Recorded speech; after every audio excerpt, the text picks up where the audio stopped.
So just a little disclaimer, it's currently 2:45 a.m. and I'm shooting this video, and so excuse me if I speak softly, or at least I try my best not to speak super loudly. Yeah, just a little disclaimer. It's really late and people are sleeping, so I'm gonna try my best to not speak super loudly. So here we go. So Disclosure Day is the newest entry into the filmography of Steven Spielberg, and it tells a story of a group of people that plan to expose extraterrestrial secrets to the entire world as they are hunted down by the government and the organization that has sworn to keep these secrets.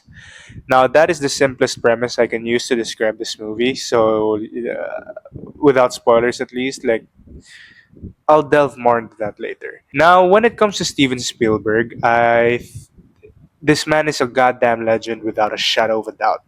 I would not have had a childhood without him. Like, this is the guy who gave us Indiana Jones, E.T., Jaws, Jurassic Park, and then he also made Saving Private Ryan, Schindler's List, and then moving on to the 2000s, War of the Worlds, Minority Report, Lincoln, Bridge of Spies, and most recently, West Side Story 2021, which, in my opinion, is better than the 1961 version. As blasphemous as that may sound, I love the new West Side Story directed by Spielberg. I love that movie so much. I also forgot to mention that he made Catch Me If You Can as well. Now, this film was featured in my most anticipated movies of 2026 video. If you haven't watched that video, go ahead watch it. It's pretty. Yeah, just go watch it. And this movie made into that list. And I did state in that video that even though Steven Spielberg isn't my personal favorite director, I wouldn't even argue with the notion that he is the GOAT. I wouldn't argue with the notion that he's the best to ever do it. Because honestly, it's kind of true. It's kind of true. That's why I also love that moment in the Oscars when Christopher Nolan finally won his first Oscar for Best Director, and Steven Spielberg was the one who handed it to him, was the one that presented the Oscar to him. That was so cool. That was a cool moment for me. And the Oscar goes to Christopher Nolan Oppenheimer.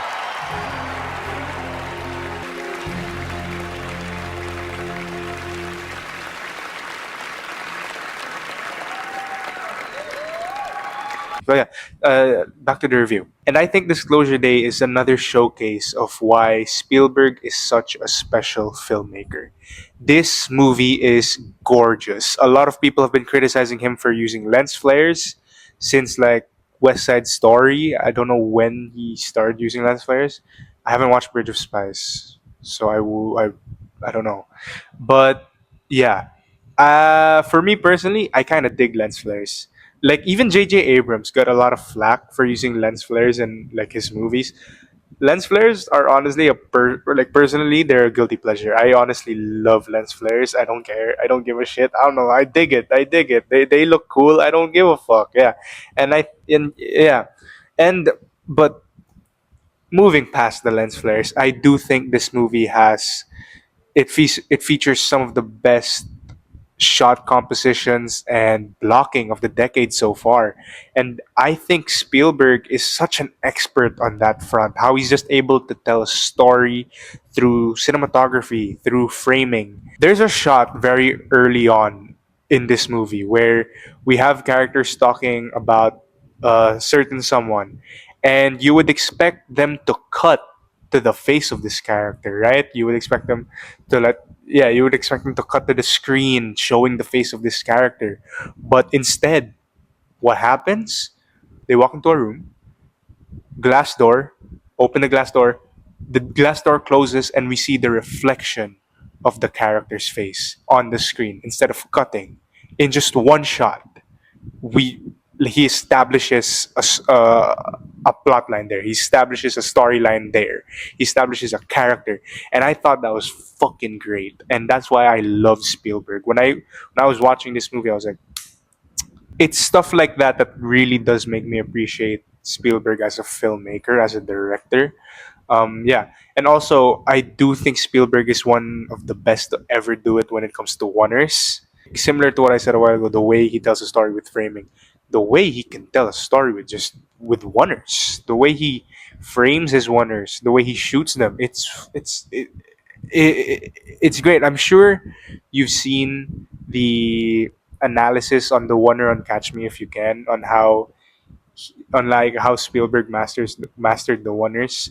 I feel like you've seen that on TikTok probably. If you haven't, yeah, go watch it. It's on TikTok. And yeah, there's a few wonders in this movie, which is cool. There's a very memorable one where we're following Joshua O'Connor's character as he's trying to evade and avoid like the bad guys, and he's trying to get into a car. That was really cool. That was a very cool wonder. That was a very cool shot.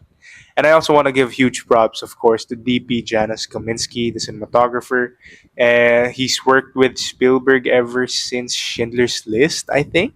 I, I think. And yeah, he did an amazing job. One of the best looking movies of the year so far, for sure. What I also really loved about this movie is while creating a spy thriller, Spielberg still manages to inject so much of his signature wonder and adventure into this movie.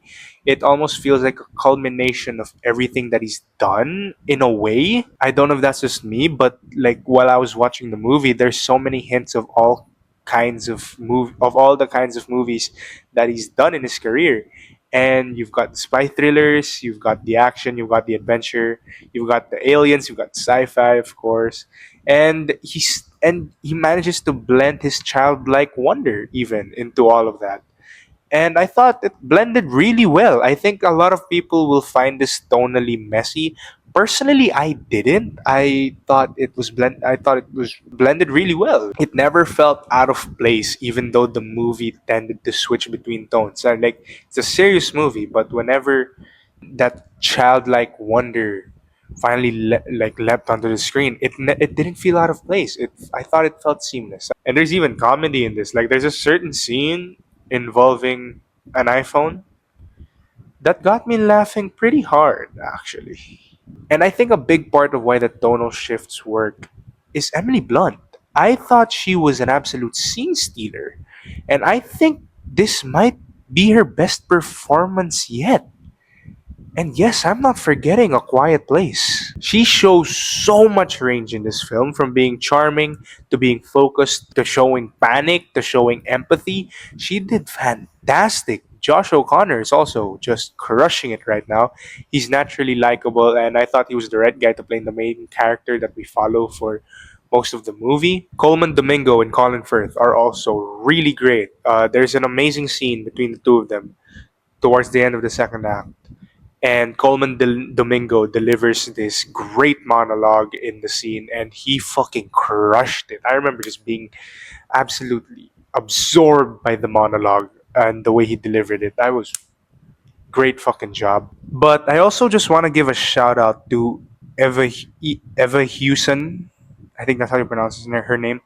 To Eva Hewson and her character in this movie. She plays the girlfriend of Josh O'Connor's character, and I just want to give a shout out there because um, at the beginning, I thought she would just be a plot device. I thought she would be the kind of girlfriend character that the bad guy uses to like against the main character. You know that kind of. I thought she would be that, and they do that. That does happen, but I really appreciate that they give her so much more to do, especially because she's kind of the anchor to the central themes and questions that this movie poses, which is what will happen with a secret this big and grand were to be revealed to the entire world? What would happen if the entire world at once found out that aliens existed, that we weren't alone in in the universe? Like, what would that? How would that affect people's faith? How would that affect religion? How would that affect the natural balance of our society? And I thought, and I really, really appreciate that that's what the film decided to tackle, albeit they could have definitely delved deeper into those themes, particularly on it being a meditation on empathy, because that is a big theme that they introduced in the middle of the film. And I thought they could have definitely explored those themes more. Also, certain characterizations could have been done better, particularly with Colin Firth's character, his antagonistic character. I think for what he decides to do at the very end of the film, it felt very abrupt and kind of out of place. I feel like they could have fleshed his character out more, so like what he does makes more sense at the end.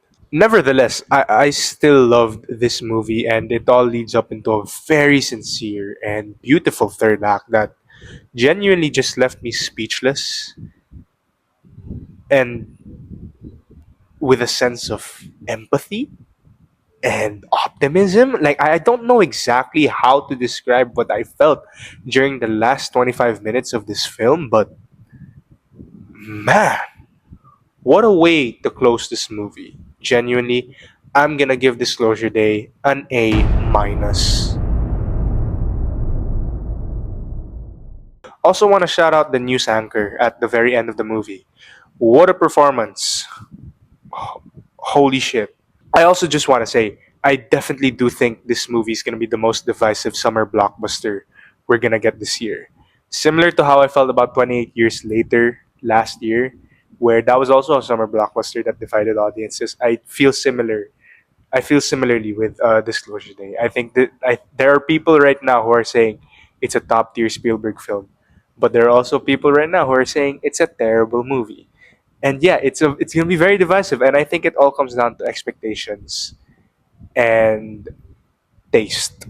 Because I feel like, so you know how with 28 Years Later, I feel like a lot of people were expecting a standard zombie film with that, and they got something entirely different. Disclosure Day, I feel like there are a lot of people who are expecting this big action alien flick. And it does have action, it does have adventure, it does have aliens, but it's a very different film to what the trailers were making it out to be. So I feel like there are gonna be people who are disappointed because of that. The trailers are kind of misleading. I feel like, but I don't, well, I can't blame them to market it that way. But yeah, so yeah, I definitely think this movie is gonna be divisive. I also saw Moist Critic. I also want to speak on Moist Critical's criticism on the movie. I saw a TikTok clip and he said he didn't like it, and that's fine. That's fine. Moist Critical, no shade. I like Moist Critical. I think he's a cool dude. I think I watch his movie reviews. He's pretty valid. But there was one line that just didn't sit well with me, and he said something along the lines of, "If Spielberg's name wasn't attached to this movie, the reception would be much harsher." And I apologize, but I find that to be a very stupid critique. I find that to be really stupid because I'm like, the reason the movie is this way is because it's Spielberg. You know what I mean? Like, if it was any other filmmaker, the movie would be entirely different. And it, like, what do you mean if his name wasn't attached? His name isn't just attached. He's the fucking filmmaker. He's the director. He made the film. So I don't know. I just found it really dumb, kind of. So yeah, that's my thoughts on Disclosure Day. Let me know what you think about it in the comments, and I'll see you in the next one. It's fucking 3 a.m. now. Holy crap! I think it's time to sleep. I'll see you all in the next one. Bye bye.